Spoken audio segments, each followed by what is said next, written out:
ចំនួនភពហូបបំបុកជួបភ្នំហេម៉ាឡៃសម្រាប់មនុស្សជាង160នាក់និងបាត់ខ្លួនទេសចរបរទេសជិត600នាក់មនុស្សជាង160នាក់ត្រូវបានរាយការណ៍ថាស្លាប់ក្នុងគ្រោះធម្មជាតិជំនន់រហ័សនិងបំណាក់ដីភក់ពីលើភ្នំហូបបំបុកលេបត្របាក់តំបន់ជួរភ្នំហេម៉ាឡៃព្រំដែននេប៉ាល់និងទី3នៃប្រទេសចិនសេចក្តីរាយការណ៍របស់ BBC នៅថ្ងៃប្រហ័សទី27ខែសីហាឆ្នាំ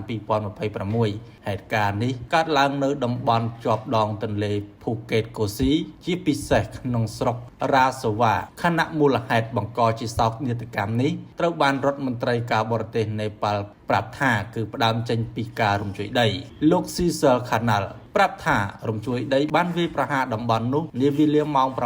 8:37នាទីព្រឹកហើយបណ្ដាលឲ្យបាក់ផ្ទាំងទឹកកកលើភ្នំរួចក៏ហូរបំបុកចុះមកនាំទាំងទឹកជំនន់និងភក់មកជាមួយផងកម្លាំងនៃទឹកហូរនិងភក់ពិតខ្លាំងហួសពីការបរិយាយដោយបានវិបោកកំទេចសំណង់អគារផ្ទះស្ពាននិងគ្រប់យ៉ាងដែលស្ថិតនៅចំផ្លូវរបស់វាបណ្ដាលឲ្យមនុស្ស157នាក់ស្លាប់នៅនេប៉ាល់និង3នាក់បាត់បង់ជីវិតនៅខាងទីបេ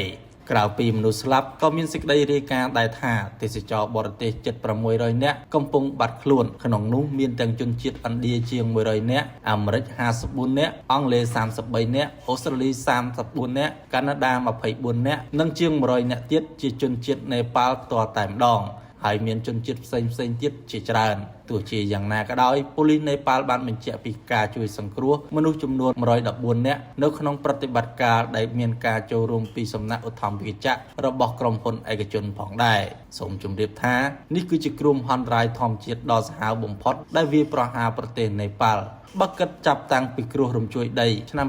2015ដែលបានឆក់យកជីវិតមនុស្សជិត 9000 នាក់មក